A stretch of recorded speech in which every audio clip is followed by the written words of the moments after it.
Olá, meus amigos. É com muita alegria que estamos aqui no dia de hoje. O meu nome é Verônica e eu sou tarefeira do Centro Espírita Irmã Rosa. O tema que será trazido é Amor aos Inimigos. Quem conversará conosco sobre esse tema é o convidado Rogério Lacerda, da Sociedade Espírita Fraternidade. Mas antes, eu farei a nossa página e a nossa prece inicial. E a página de hoje é do livro Pão Nosso, de Chico Xavier, pelo Espírito Emmanuel. O capítulo é o 137, Inimigos. A afirmativa do Mestre Divino merece meditação em toda parte. Naturalmente que a recomendação quanto ao amor aos inimigos pede análise especial. A multidão em geral não traduz o verbo amar senão pelas atividades cariciosas.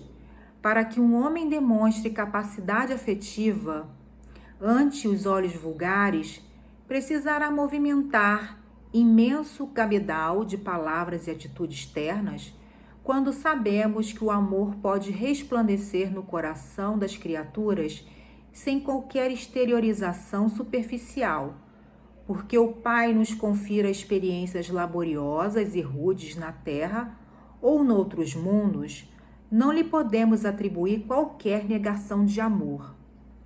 No terreno a que se reporta o amigo divino, é justo nos detenhamos em legítimas ponderações, onde a luta há antagonismo, revelando a existência de circunstâncias com as quais não seria lícito concordar, tratando-se do bem comum, quando o Senhor nos aconselhou amar os inimigos, não exigiu aplausos aos que rouba ou destrói. Deliberadamente nem mandou multiplicarmos as asas da perversidade ou da má-fé. Recomendou realmente auxiliarmos os mais cruéis, no entanto, não com uma aprovação indébita, e sim com a disposição sincera e fraternal de ajudá-los a se reerguerem para a divina por meio da paciência, do recurso reconstrutivo ou do trabalho restaurador. O Mestre, acima de tudo, preocupou-se em preservar-nos contra o veneno do ódio, evitando-nos a queda em disputas inferiores, inúteis ou desastrosas. Ama, pois, os que se mostram contrários ao teu coração, amparando-os fraternalmente com todas as possibilidades de socorro ao teu alcance, convicto de que semelhante medida te livrará do calamitoso duelo do mal contra o mal. Vamos orar, meus irmãos. Jesus, a ti rogamos graças e agradecemos por esse encontro de hoje.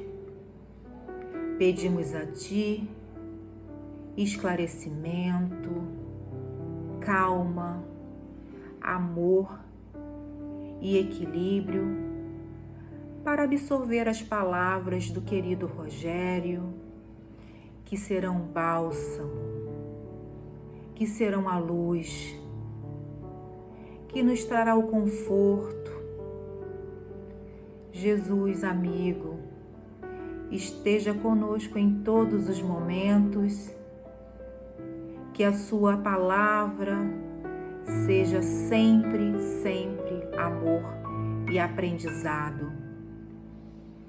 Muito obrigada mais uma vez pelo encontro bendito, pela oportunidade de ouvir a sua palavra por intermédio dos nossos irmãos. E que assim possa ser. E agora vamos ouvir o Rogério. Queridos amigos, queridas amigas, em momento inspirado no Sermão da Montanha, a voz do Mestre fala aos corações dos discípulos, trazendo um novo ensinamento que mudaria o conceito de justiça vigente naquela época. Ensinava Jesus: eu, porém, vos digo, amai vossos inimigos e orai pelos que vos perseguem e caluniam. Isso está em Mateus 5:44. Desculpa. Aquele ensino era certamente muito diferente de tudo que os discípulos estavam habituados a ouvir. Era uma coisa muito nova para eles. E por quê? Como sabemos, prevalecia na sociedade daqueles tempos maus sentimentos como rancor, a raiva e a vingança contra os opositores. Não se cogitava de amar os inimigos como Jesus estava ali propondo. Os discípulos certamente ficaram surpresos. Como orar pelos que nos perseguem? Ao falar do amor aos inimigos e da oração em favor dos perseguidores, Jesus corrigiu um falso ensinamento dos escribas e fariseus. Que ensinamento era esse? Os escribas e fariseus pregavam o seguinte: amarás o teu próximo e odiarás o teu inimigo. Amarás o teu próximo e odiarás o teu inimigo. Isso está em Mateus 5:43. O sentimento de ódio aos inimigos era disseminado na sociedade. Cólera, fúria, ira, várias são as suas denominações. O ódio é frequentemente descrito como o contrário do amor. O que é o ódio? Uma manifestação intensa de um descontentamento quando as coisas não acontecem do jeito que o indivíduo deseja. Era comum, naquela época, devotar ódio irracional aos inimigos. Aqueles que mereciam a atenção, os cuidados, o carinho, o afeto, eram tão somente os amigos. É como se diz no popular: aos amigos, tudo. Aos inimigos, a lei. A lei dos fariseus naquela época. A justiça dos escribas e dos fariseus consistia na aplicação da lei de Moisés. O que preconizava a lei de Moisés? Olho por olho, dente por dente, mão por mão, pé por pé e assim por diante. A lei de Moisés, segundo alguns autores, era uma justiça baseada na conhecida lei de Talião. Vocês certamente já conhecem, mas vamos aqui, colocar, esses eram os princípios da lei de Talião. Adotada pelo Código de Hammurabi, 1770 anos antes de Cristo. Então, o que fez Moisés? Adaptou, pegou aquele código e adaptou para trazer a sua lei. O Código de Hammurabi representou um avanço nas relações sociais. Por quê? Porque procurou estabelecer um limite objetivo entre a ofensa e a vingança. Antes, o ofendido tinha o direito de fazer o que quisesse. Ainda mais se fosse uma pessoa, com certa autoridade na comunidade. Mas a lei de Moisés procurou, então, com base no Código de Hammurabi, estabelecer um limite entre a ofensa e a vingança. Era uma espécie de freio contra a violência.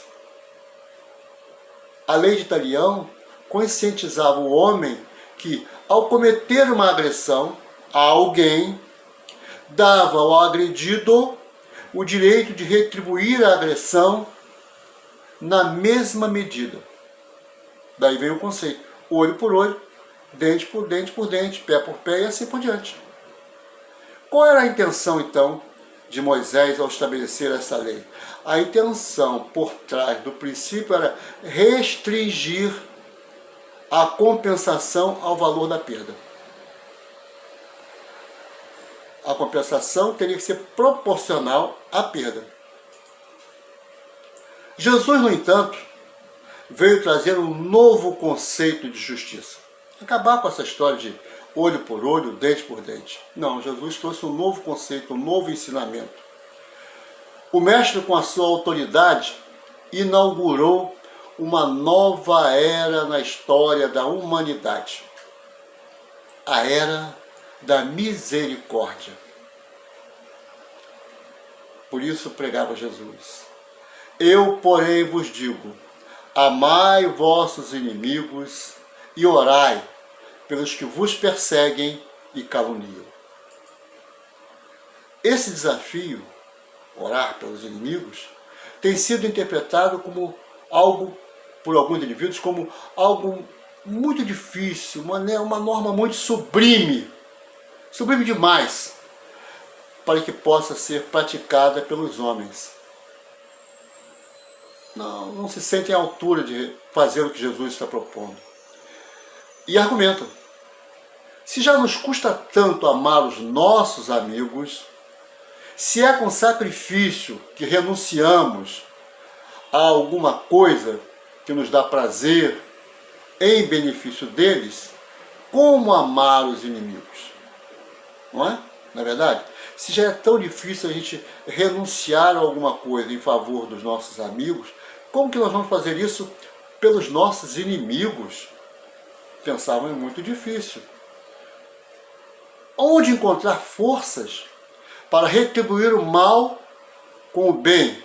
E mais, orando por aqueles que nos perseguem e caluniam. E aí eu vou fazer uma pergunta para você. Você que está aí sentadinho no seu sofá, bem acompanhado. Você que está nos assistindo agora. Você já parou para meditar sobre essa proposta de Jesus? Amor aos inimigos?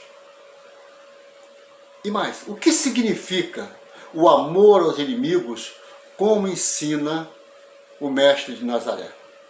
Qual é o alcance desse amor aos inimigos? Jesus certamente não estava recomendando que fôssemos apaixonados por aqueles que nos maltratam. Não era isso. Não era isso que ele queria. Mas que nos compadecêssemos de tais pessoas a ponto de orar em benefício delas, em vez de desejar-lhes mal. Essa é a questão. Quantas vezes nós ligamos aí a televisão, o rádio, abrimos os jornais, ou seja, quando nós estamos em contato com as mídias, nós vemos tanta coisa ruim acontecendo, tanta gente praticando mal, e o que nós temos que fazer?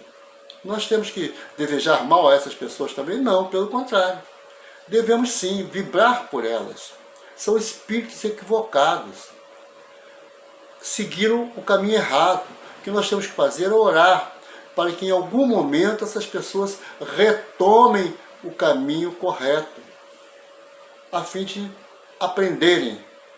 É isso que nós queremos.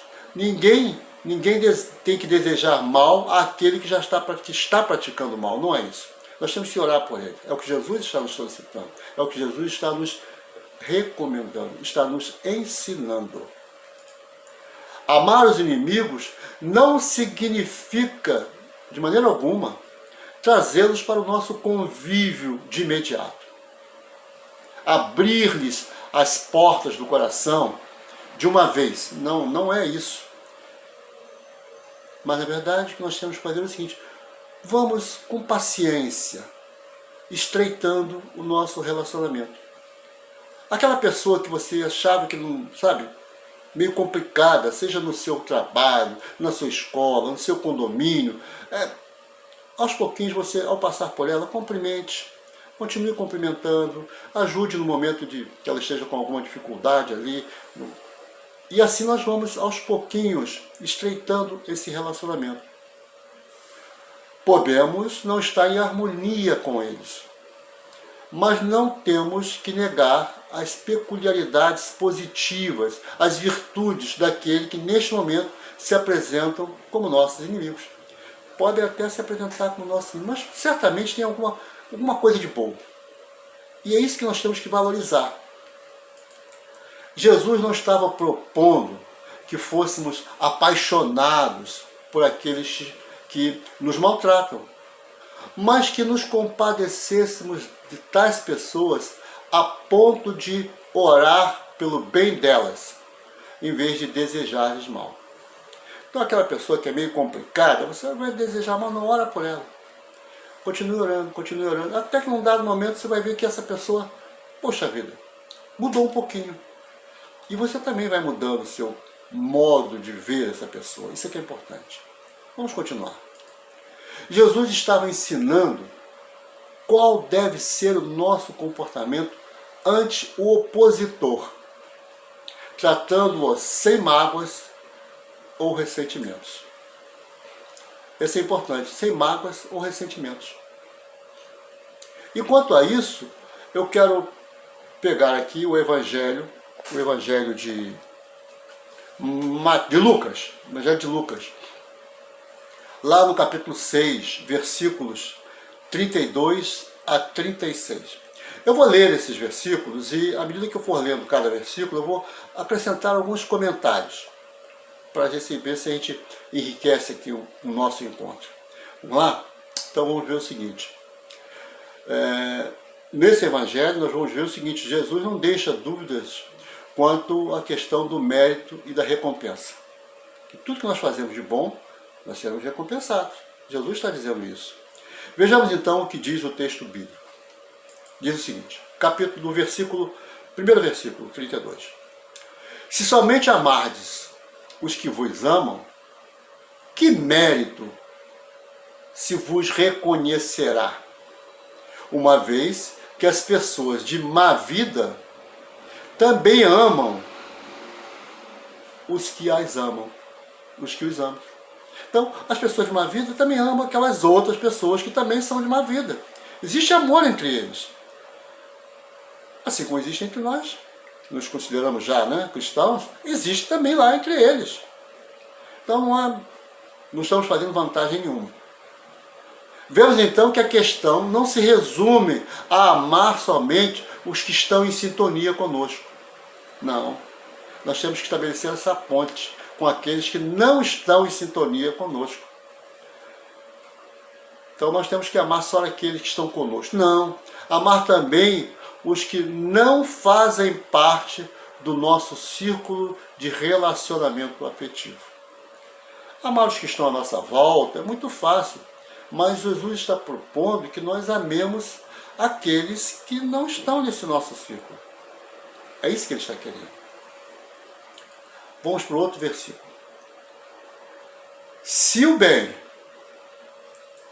somente o fizerdes aos que vô-lo fazem, que mérito se vos reconhecerá, dado que o mesmo faz a gente de má vida. Então não adianta. Mais uma vez ele está dizendo, se você só faz bem àquele que faz bem a você, isso lá entre as pessoas de má vida também acontece. Então até aí não tem mérito nenhum. Então o que nós temos de entender nesse versículo? É fazer o bem sem olhar a quem. Eu não tenho que olhar se ele está no meu círculo de amizade. Não, tem que fazer o bem. É a lei da semeadura. Quem faz o bem, colhe o bem. E mais, uma pessoa que pratica o bem nunca se arrepende. Nunca se arrependa. Ah, mas eu orei tanto por aquela pessoa, eu pedi tanto a Deus por aquela pessoa, e no entanto ela não se melhorou, ela continuou. Você pediu, você orou, você fez a sua parte. O restante é com ela. Você não tem que se arrepender por isso. Jamais. continue fazendo bem sem olhar a quem. Próximo versículo. Vamos lá.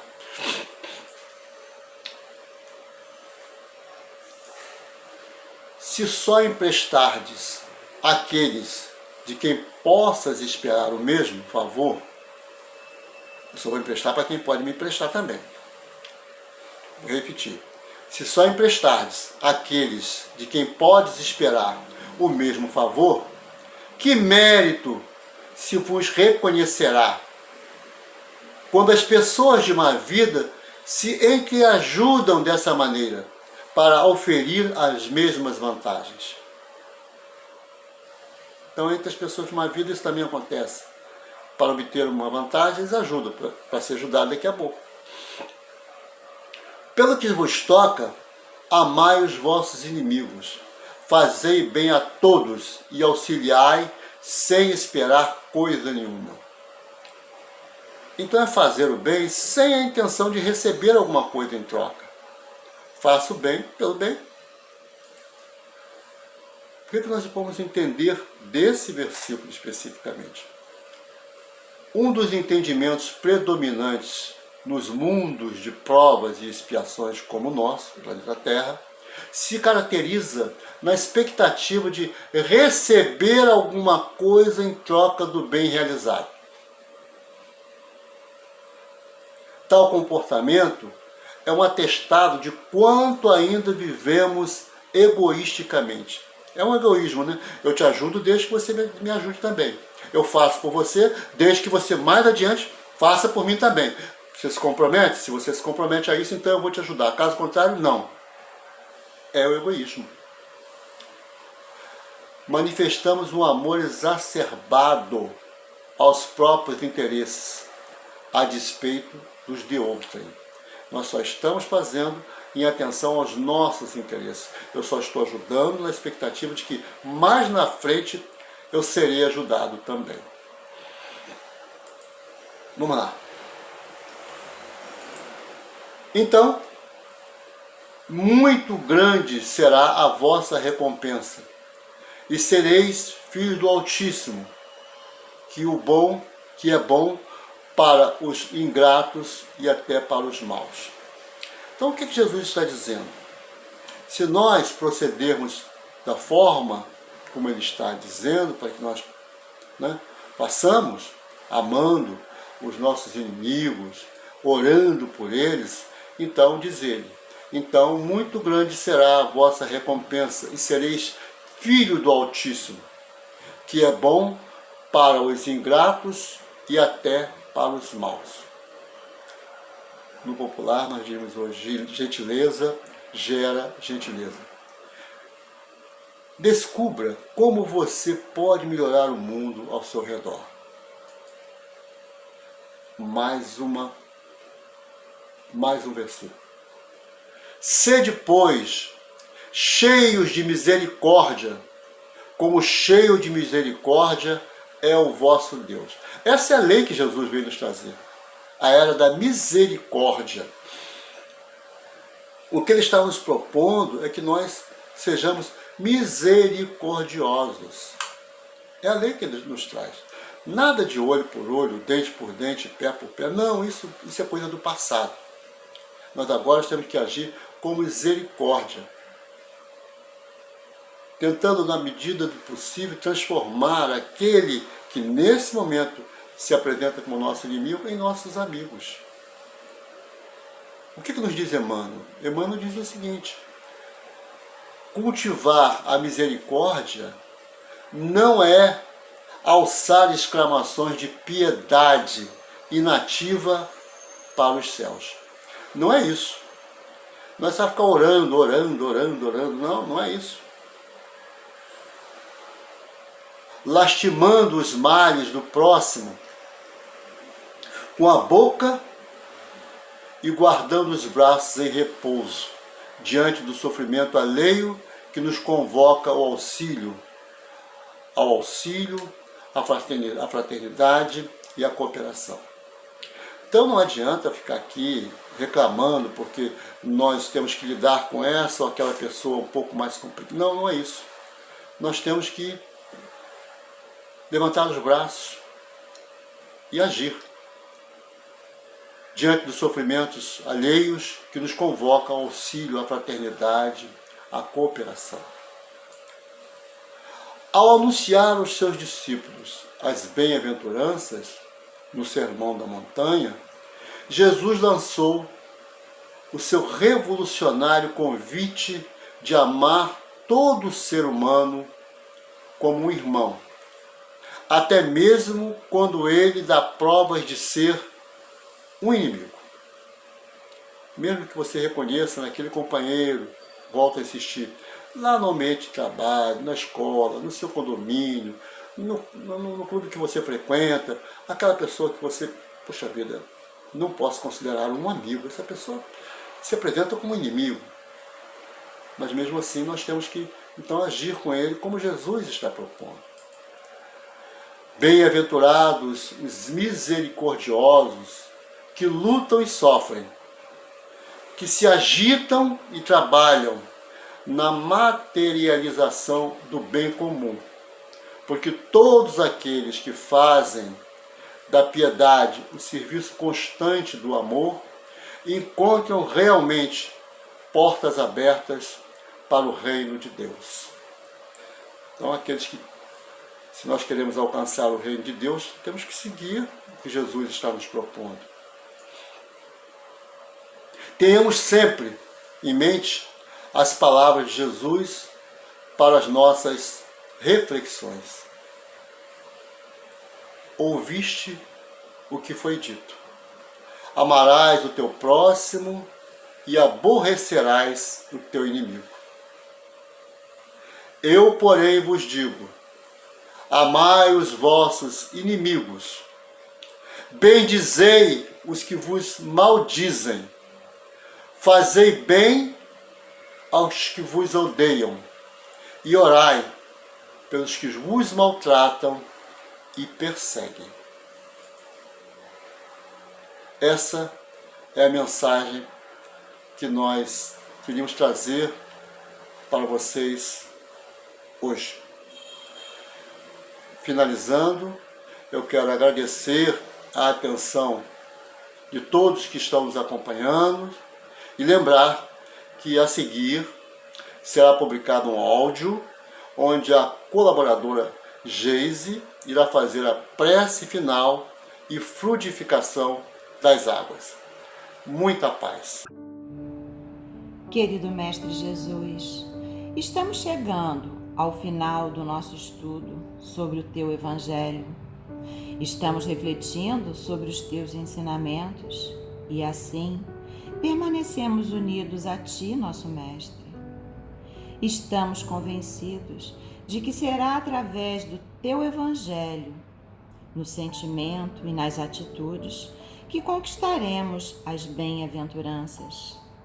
Querido Mestre Jesus, nosso irmão mais velho, sentimos nesse momento a Tua paz, a paz do Cristo. Sentimos a vida em abundância espiritual, a Sua presença em nossos corações. E será então nesse momento, conectados com o Teu amor, te pedimos, Mestre, que a Sua presença se faça em todos os lares, nos hospitais, nos abrigos, nos manicômios, nos presídios. Que a Sua presença se faça junto a cada irmão que se encontre na condição de morador de rua. Que nesse momento, unidos a Ti, possamos assim dizer: Pai nosso, que estás nos céus, que a vossa vontade seja feita na terra como no céu. Te agradecemos, Pai do céu, pela Tua misericórdia e bondade, por ter nos enviado o nosso irmão mais velho, o Mestre Jesus, que nos ensina sobre o melhor caminho, que é vivenciar as leis, entrando na sintonia da verdadeira vida, a vida em abundância espiritual, a vida celeste. Nesse momento, sentindo o Seu amor, te rogamos pela fluidificação das águas e que cada pessoa possa se fortalecer, confiando que não ficará uma ovelha perdida e que o Senhor é o nosso pastor e nada nos faltará.